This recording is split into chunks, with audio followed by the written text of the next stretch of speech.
안녕하세요, 넥스트렌드입니다. 구독과 좋아요, 알림 설정을 눌러주시면 영상 제작에 큰 힘이 됩니다.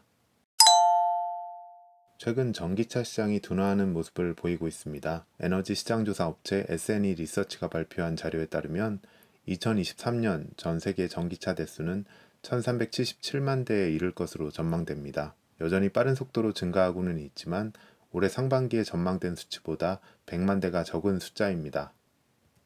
2023년 전기차 시장의 성장률 전망치도 당초 36.4%에서 30.6%로 하락하는 것으로 나타났습니다. 현재 전기차 시장은 초기 단계를 지나면서 중국과 유럽 일부 지역을 중심으로 이른바 캐즘을 지나고 있는 것으로 보입니다. 캐즘이란 새롭게 개발된 제품이나 서비스가 대중에게 받아들여지기 전까지 겪는 침체기를 말하는데요. 특히 고금리와 팬데믹 효과에 따른 경기 침체가 캐즘의 주된 요인으로 작용하고 있습니다. 경기 침체 상황에서는 전기차의 비싼 가격과 보조금 감소, 그리고 충전 인프라 부족 등이 소비자들에게 부담으로 작용하는 것입니다. 전기차 판매가 예상보다 부진한 가운데 순수 전기차인 BEV의 판매 둔화가 두드러졌습니다. 이 그림에서 보는 것처럼 전기차를 크게 PHEV, 즉 플러그인 하이브리드 카와 HEV, 하이브리드 카, 그리고 BEV, 순수 전기차로 나누어 보면 올해의 경우 당초 순수 전기차 판매 비중이 49%에 이를 것으로 전망되었으나 현재는 45%로 하향 조정되었습니다. 중국의 보조금 축소와 유럽에서 하이브리드카 비율이 높아진 것 등이 영향을 미쳤습니다. 이에 따라 주요 자동차 기업들의 전기차 관련 투자도 지연되고 있습니다. 포드가 배터리 합작 공장 설립을 철회하는가 하면 GM도 전기차 공장 가동 시점을 연기한 것이 대표적입니다. 여기에 최근에는 폭스바겐의 배터리 공장 건설 연기 소식도 나왔습니다. 이와 함께 2차전지 관련주의 주가도 크게 조정을 받았습니다. 대표적으로 국내 2차전지를 대표하는 에코프로비엠의 경우 7월 한때 58만 4천원까지 올랐으나 현재 25만원 수준으로 고점 대비 절반 이하로 하락했습니다. 특히 에코프로비엠과 같은 양극재 기업의 실적과 주가는 리튬 가격에 많은 영향을 받는데요. 최근 리튬 가격이 크게 하락하면서 저조한 추세가 이어지고 있습니다. 이렇게 볼 때 전기차 시장과 2차전지 관련주들은 당분간 어려운 상황이 지속될 것으로 보입니다. 이처럼 최근 전기차 시장 및 2차전지 산업에 대한 비관적인 전망과 기사들이 많이 나오고 있습니다. 그렇다면 현재 전기차와 2차전지 시장을 비관적으로 봐야 하는 상황일까요? 최근에 나온 외신 기사를 살펴보겠습니다. 11월 14일자 로이터 기사인데요. 지난 10월 보조금 중단에도 불구하고 중국을 비롯한 세계 전기차 판매량이 강한 모습을 보이고 있다는 내용입니다. 잘 알려진 바와 같이 중국은 세계 최대 전기차 시장입니다. 앞에서 본 것처럼 2022년의 경우 전 세계 전기차 판매량 1000만 대 가운데 620만 대가 중국에서 판매되었습니다. 물론 앞에서 본 것처럼 최근 중국의 전기차 판매량이 예상보다 저조했던 것은 사실입니다. 하지만 그럼에도 불구하고 강한 모습을 보이고 있다는 것입니다. 중국은 2022년까지 11년간 지속되었던 전기차 보조금 정책을 올해 마감했습니다. 하지만 일부 지방정부에서는 지원금 지급과 세금 환급을 해주었고, 이에 따라 1월부터 9월까지 중국의 전기차 판매량은 전년 동기 대비 29% 증가했습니다. 여기에 11월과 12월 두 달은 통상적으로 전기차가 많이 팔리는 시기입니다. 이렇게 볼 때 2023년 역시 중국의 전기차 판매량은 사상 최고치를 기록할 가능성이 높습니다. 앞에서 본 것처럼 당초 예상치보다 판매량이 낮아졌지만 중국의 전기차 시장은 여전히 빠르게 성장하고 있는 것입니다. 유럽의 전기차 시장도 보조금 정책의 변화로 다소 위축되었습니다. 특히 독일의 경우 2023년 1월 1일부터 전기차 구매자들에 대한 정부 보조금이 축소되었고 9월 1일부터는 개인 전기차 구매자들에 한해서만 정부 보조금이 지급되고 있습니다. 회사나 재단, 법인 등의 차량은 보조금 대상에서 제외되었습니다. 이에 따라 최근 독일의 전기차 판매량이 줄어든 것입니다. 하지만 독일의 전기차 시장은 여전히 성장세를 보이고 있습니다. 이 표에서 보는 것처럼 2022년의 경우 독일의 신규 자동차 가운데 배터리 전기차가 가장 높은 성장률을 기록했는데요. 2023년에도 1월부터 10월까지 전기차 판매량이 비교적 양호한 모습을 보이고 있습니다. 특히 올해 들어 디젤차 판매량이 크게 줄어들면서 순위가 밀려난 것을 볼 수 있습니다. 프랑스에서도 지난 10월 전기차 판매량이 전년 동기 대비 1.5배 증가하는 등 양호한 모습을 보이고 있습니다. 이와 같이 유럽 전체로 보면 올해 전기차 시장은 20%가 넘는 성장률이 예상되고 있습니다. 한편 북미 지역은 주요 시장 가운데 전기차 판매량이 가장 빠르게 성장하고 있는 지역인데요. 앞에서 본 것처럼 2023년 북미 지역의 전기차 판매량이 당초 예상보다 줄어들었지만 여전히 전년 대비 50% 이상 증가할 것으로 전망됩니다. 여기에는 IRA 정책의 영향과 테슬라발 가격 인하 등이 플러스 요인으로 작용하고 있습니다.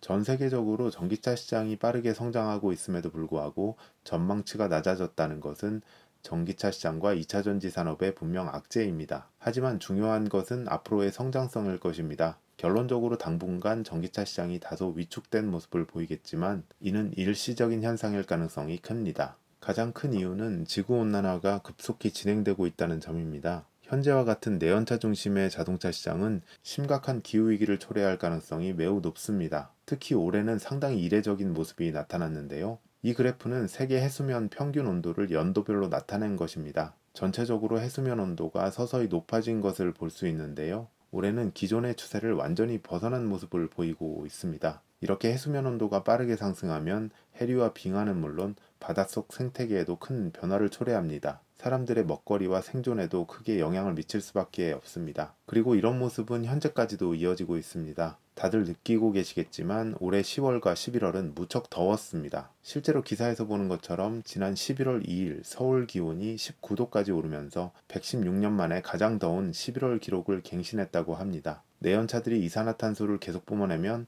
이 같은 상황이 더욱 악화될 수밖에 없습니다. 이러다 보니 주요국들은 자동차 연비 규제를 강화하고 있는데요. 미국의 경우 연비 규제가 2022년 28mpg에서 2023년 37.4mpg로 강화되었습니다. 참고로 mpg는 마일 퍼 갤런의 약자입니다. 킬로미터로 환산하면 연비 규제가 2022년 리터당 11.9km에서 2023년 리터당 15.9km로 늘어난 것입니다. 여기에 벌금도 크게 오르고 있습니다. 1mpg당 벌금이 2018년 55달러에서 2019년부터 140달러로 올랐으며 2022년부터는 150달러로 올랐습니다. 즉 2022년 기준으로 28mpg를 충족하지 못하는 차량은 1mpg당 150달러를 내야 하는 것입니다. 좀 더 구체적으로 보겠습니다. 이 표는 주요 자동차 회사들의 연비 관련 페널티를 2022년 기준으로 추정한 것입니다. 예를 들어 GM의 경우 2021년 연비가 21.5mpg입니다. 2022년에는 연비가 3% 정도 향상되었을 것으로 가정하더라도 앞에서 본 2022년 연비 규제 기준치인 28mpg에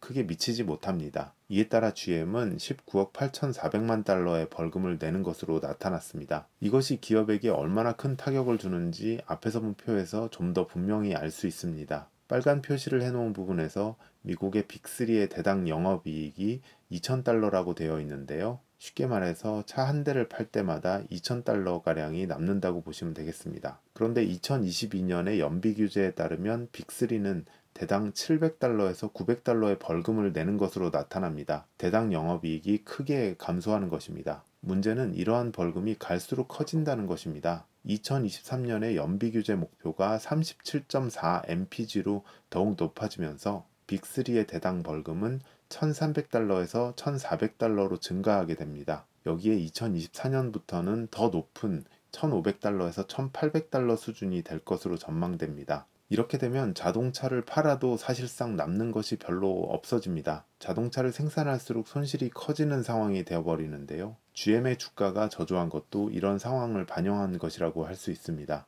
앞에서 본 것처럼 이는 GM만의 문제가 아닙니다. 스텔란티스와 포드 등 미국의 빅3 모두 막대한 규모의 벌금을 내고 있습니다. 반면 순수 전기차 업체인 테슬라는 오히려 67억 달러를 벌어들인 것으로 나타났습니다. 현대차와 기아도 벌금을 내지 않고 있는데요. 하지만 현대기아차도 안심할 수는 없는 상황입니다. 앞에서 본 것처럼 연비 규제가 타이트해지면 현대기아차 역시 벌금을 내야 하기 때문입니다. 당장은 아니더라도 몇 년 후가 되면 거액의 벌금을 부담하게 될 것으로 전망됩니다. 최근 전기차 시장이 주춤하면서 자동차 업계가 속도 조절에 나서고 있는 것과 대조적으로 현대차 그룹이 투자 계획을 그대로 밀어붙이려는 것도 이런 맥락이라고 할 수 있습니다. 그리고 다른 하나는 전기차 가격이 하락하면서 내연차 대비 가격 경쟁력이 점차 강해지고 있다는 점입니다. 그림에서 보는 것처럼 최근 5년간 테슬라는 모델 3와 모델 Y의 가격을 계속 인하하고 있는데요. 뿐만 아니라 5년 동안 내연차와 전기차의 TCO,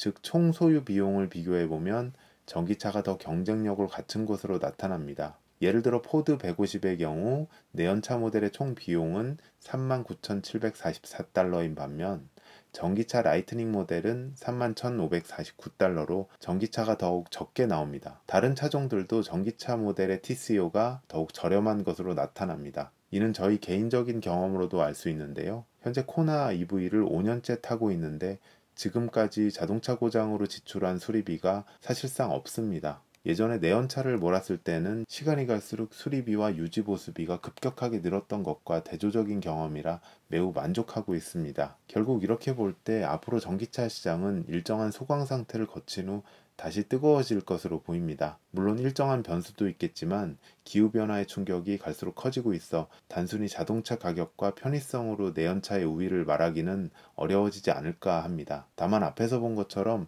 전기차 시장이 커지는 상황에서도 기존 완성차 업체들은 상당한 어려움을 헤쳐나가야 하는 입장입니다. 이들이 어떻게 대응할지를 보는 것도 중요한 관전 포인트가 될 것 같습니다. 이상 넥스트렌드였습니다. 이 영상이 유익하셨다면 구독과 좋아요, 알림 설정을 눌러주시면 감사하겠습니다. 다음에도 유익한 영상으로 찾아뵙겠습니다.